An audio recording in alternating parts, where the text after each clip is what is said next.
Et bonjour à toutes et à tous, c'est la rentrée. On se retrouve pour de nouvelles vidéos et je vous ai préparé une petite série de vidéos qui va être orientée sur tout ce qui est développement personnel et aussi naturopathie. Pour ça, pourquoi? Parce qu'en fait, on va travailler sur différents plans, à la fois tout ce qui va être physique, avec l'alimentation, les plantes, le corps, les huiles essentielles, les massages, de la réflexo, tout ça, et aussi tout ce qui va être plutôt mental, plutôt psychologique. Aujourd'hui, on va commencer par le côté psychologique pour continuer à travailler sur soi, cette connaissance de soi et ce recul que l'on peut avoir sur nous-mêmes, sur notre quotidien. Et on va commencer avec un concept qui est fondamental à comprendre, à intégrer et qui nous touche tous, qui sont les conditionnements. En fait, on est tous conditionnés par ce que l'on vit, ce que l'on a vécu en tant qu'individu, pour que vous puissiez encore plus prendre du recul, vous observer et du coup avoir un impact en connaissance de cause sur vous-même, sur votre quotidien et sur vos comportements, votre personnalité, vos actions, vos réactions. Et ça, c'est plutôt top. Alors comme d'habitude, pour que l'on ait tous la même base et qu'on débute avec la même définition, on va voir la définition du conditionnement. En fait, la définition du conditionnement est la suivante. C'est un ensemble de points réflexes qui sont basés sur des critères qui créent un comportement chez un individu. Donc finalement, c'est comme un processus. Et on voit les conditionnements même en termes mécaniques. On s'entend. Et en fait, ça existe aussi chez les individus. Et ça marche de la même façon. C'est un ensemble d'actions, un ensemble d'habitudes, un ensemble de comportements qui vont créer finalement à répétition le comportement tel quel et qui crée un conditionnement puisque le comportement devient automatique. Et donc pour cela, il y a 3 conditionnements de base qui impactent nos vies. Le premier, number one, ça va être la société et la culture. On est tous dans un pays qui a une nationalité, on a aussi une culture régionale, on a une culture religieuse, une culture familiale.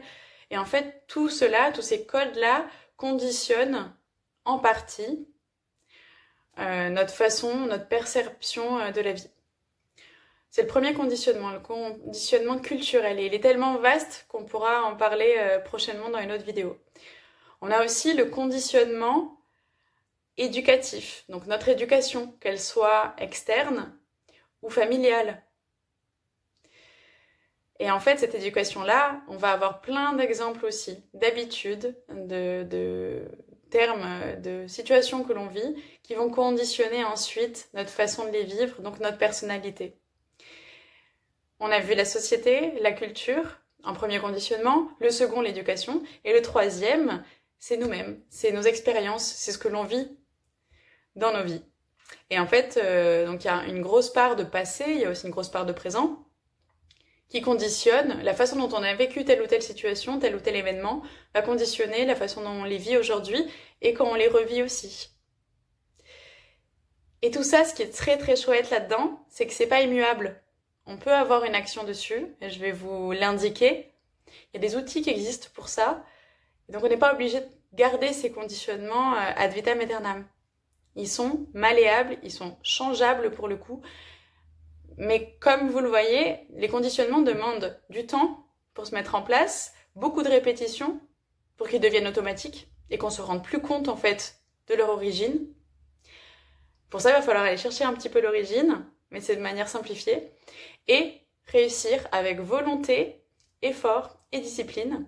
Ouais, c'est facile, ça demande juste un petit peu de motivation, et des fois on peut en avoir énormément, c'est encore mieux.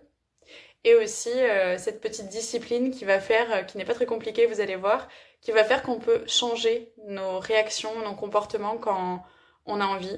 Et avant de voir cet outil-là, qui est super simple, vous allez voir, et en général c'est les choses les plus simples qui fonctionnent le mieux, et qui sont les plus efficaces et puissantes.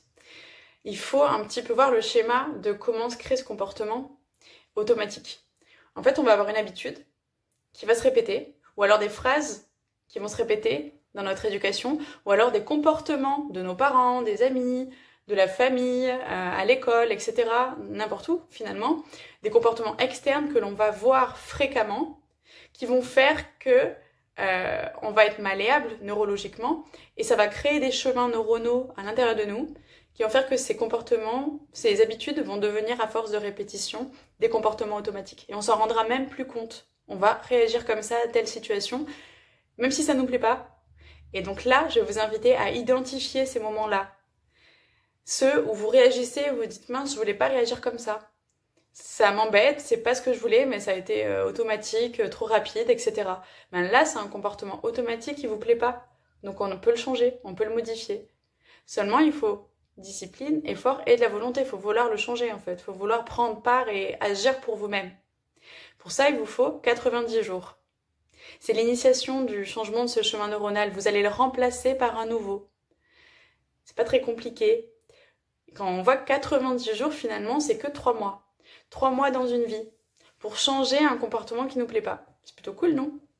C'est comme, vous pouvez prendre l'exemple aussi pour quand on fait du sport. Vous le voyez très bien, au bout de 3 mois, le corps change véritablement. On voit vraiment des changements physiques à partir de 3 mois. C'est pareil, c'est un petit peu le temps qu'il faut à notre corps pour implémenter les choses. Et bien sûr, il faut le faire avec de la répétition plutôt quotidienne pour ce qui est des chemins neuronaux. Et du coup, qu'est-ce qu'on va faire? Et bien avec de la motivation, vous allez prendre un papier, un stylo. C'est tout simple. Donc il vous faut écrire le comportement qui ne vous plaît pas. Et en dessous, ou même ça peut être pour un que vous voulez implémenter, un nouveau, quelque chose que vous voulez changer, ça peut être utilisable pour beaucoup de choses dans votre vie. Du coup, on va prendre cet exemple-là, quelque chose que vous avez envie de modifier, vous allez écrire ce qui s'est passé, ce que vous voulez changer, en tout cas la situation telle quelle, comment elle s'est produite, votre comportement, et en dessous, vous allez écrire ce que vous voudriez faire, comment vous auriez voulu réagir. Et vous allez le mettre au présent. Comme si c'était quelque chose d'actuel. Et ensuite vous décrivez la situation comme si vous l'aviez vécu, comme en suivant ce que vous voulez. Et en fait avec ça, à force de répétition, c'est-à-dire de voir cette phrase, de la lire chaque jour pour vous-même, il faut le faire quotidiennement. Déjà de base, le fait d'avoir posé cette action-là, de l'avoir écrit pour vous, vous allez voir que ça va changer dans votre vie. Quand tel ou tel comportement ou situation va apparaître, vous allez déjà faire une prise de recul et vous rendre compte, vous l'avez dit à votre cerveau et à votre corps, à votre cœur que vous voulez plus réagir comme ça. Donc, finalement, vous pourrez plus être inconscient de ce qui se passe et vous allez avoir une mainmise, une action pour vous-même, pour vous construire et continuer cette évolution. Et votre être va se dire, attends, c'est là, non, qu'on est censé faire autrement. Et comment ? Sauf que déjà, cette prise de conscience-là est un pas énorme et c'est l'initiation d'un nouveau comportement. Alors, je vous invite à le faire. Je vous dis aussi à très vite. On parlera de plein d'autres choses en passant par les émotions, par la culture, par des plantes, des huiles essentielles. Donc, si vous avez aimé cette vidéo, je vous invite à laisser un like, à la partager, à en parler aussi.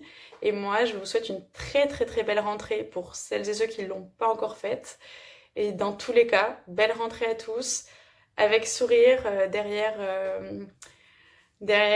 nos petits masques. Et je vous dis à très vite. Au plaisir de vous retrouver mercredi prochain pour une nouvelle vidéo.